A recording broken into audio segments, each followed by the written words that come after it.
संधी आलेली आहे. बारामती का सुधारले?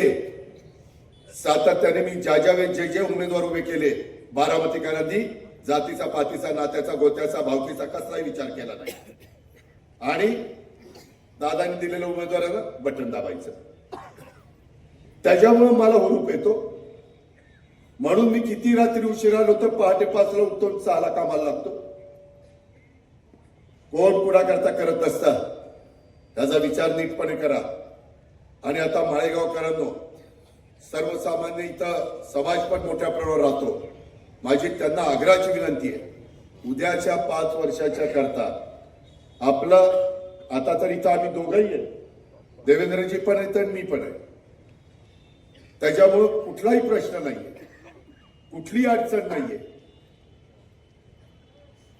फक्त तुमची साथ हवी आहे, फक्त तुमचा भरभक्कम पाठिंबा हवाय, फक्त तुमचं पवित्र असं बहुमोल मत हे आम्हाला उद्याच्या 2 तारखेला आम्ही दिलेल्या या 18 उमेदवारांच्या करता हवंय.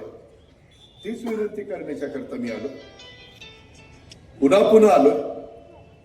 त्याच्या संदर्भामध्ये माझी विनंती आहे, काही जण इथं गप गुमानी बसतात माझ्यासमोर, पण माझी पाठ फिरली की वेगळीच यांची चक्र सुरू होतात. त्यांना वाटतं की ह्याला काय कळतंय, पण त्यांना काय माहिती मला काय काय कळतं. त्यामुळे विनंती आहे की करायचा असेल विरोध खुलेपणाने करा. चला, आपल्याला चालतं, पण गद्दारी करून विरोध करू नका, हसून विरोध करू नका. मी समोर कुणी येऊ द्या, जोपर्यंत बारामतीकर माझ्या पाठीशी आहे ना, तोपर्यंत कुणाच्या बाला घाबरत नाही. पण माझ्या बरोबर राहायचं, माझ्या बरोबर बसायचं, माझ्या बरोबर गुलू बोलायचं.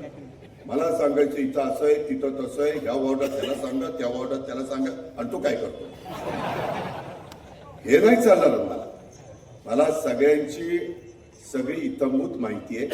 आणि आता ही निवडणूक झाली आणि जिल्हा परिषद तालुका पंचायत झाली की माळेगावकरांनो पुढे 3.5 वर्ष कुठली निवडणूक नाहीये. निवडणुका येतील, खरेदी विक्री संघ येईल, बूथ संघ येईल, मार्केट कमिटी त्या येतील. त्याच्यामध्ये कसं काय करायचं ते आम्ही सगळ्यांना विश्वासामध्ये घेऊन करू.